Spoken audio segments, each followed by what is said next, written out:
Today's project is a comparison of cooling systems, a front-engine car versus a mid-engine car. I will describe how to clean, service, and pressure check a cooling system to prevent engine overheating and coolant leaks. The Pontiac Fiero is an example of a mid-engine car. The engine is located behind the driver and passenger, but forward of the rear axle. The coolant level cannot be gauged through the bottle, so the bottle must be removed and cleaned. To make removing the coolant bottle easier, I found it's better to remove the passenger side headlight motor. Raise the headlight to gain access and loosen the lower two nuts.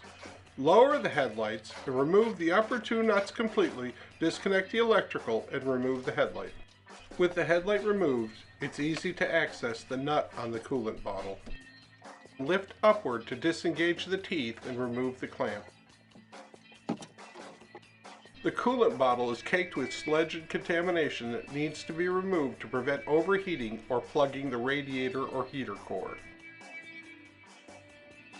I plugged the hose with a suitable size bolt and added muriatic acid to clean the contamination. Be sure to wear protective gloves and eye protection when working with hazardous chemicals. I bent an appliance cleaning brush to reach up into the corners and crevices and clean where the acid needed some extra help. When I was finished, I neutralized the tank and the brush with water and returned the brush to its original shape. Late model cars use a pressurized degas bottle. It contains numerous chambers, making it harder to clean. To begin the cleaning process, I capped the openings with rubber gloves and hose clamps.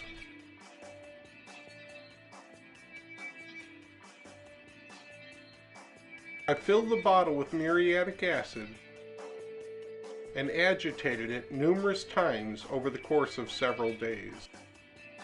The staining to the tank was extensive and required a great deal of agitation and patience.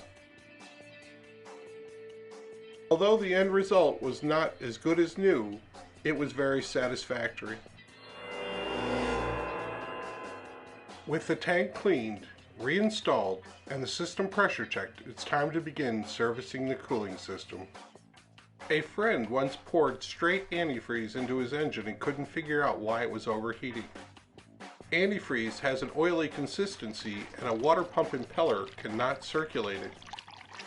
It's best to use a mixing bottle to control the ratio and the consistency of your antifreeze.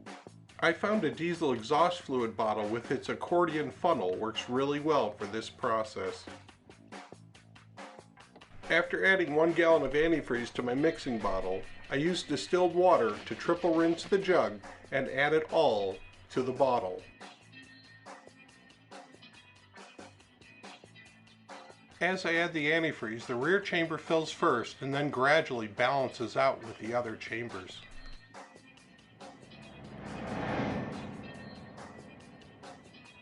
The accordion nozzle makes adding coolant almost foolproof.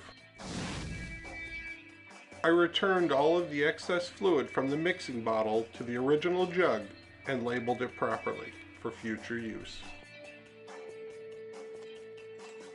This motor was a long block install.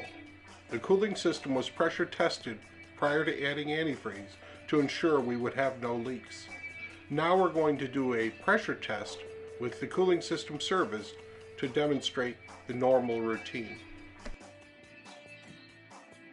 Remove the cooling system filler cap and hand tighten the adapter. Snap on the hose quick release and pump the pressure until you reach the pressure indicated on the radiator cap. If the pressure is slow to build or continuously fluctuates or drops while the system is pressurized, carefully check the plastic radiator tanks, the water pump, especially the weep hole, and the radiator and heater hoses. Come back roughly 30 minutes later and see if the pressure holds.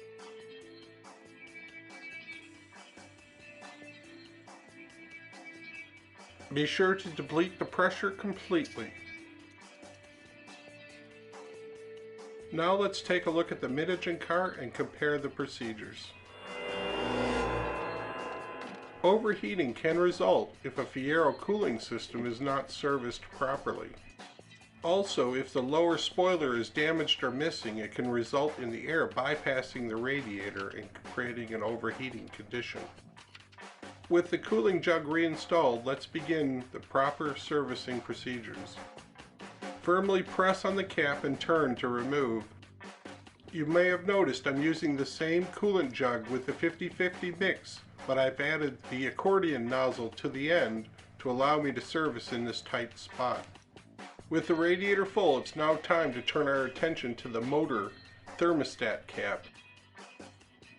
Here's a trick you won't find in any book.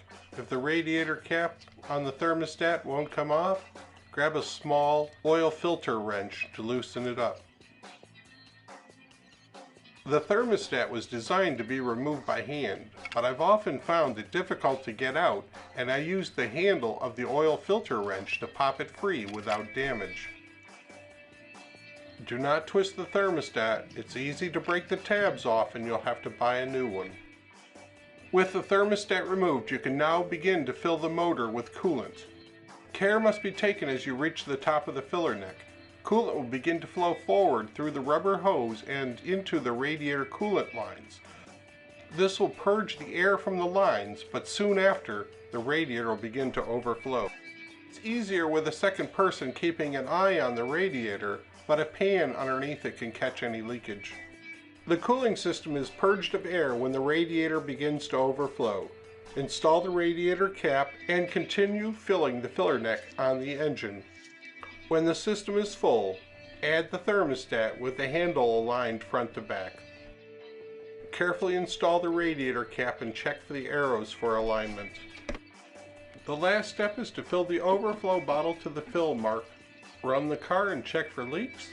If you remove the headlight, plug in the electrical connections first so you can raise and lower the headlight to allow access to the hardware. Remember, the bottom ones are loose, the top ones are removed. If you enjoyed this video or learned something, please like and share. The music was supplied by Ben Sound at www.bensound.com.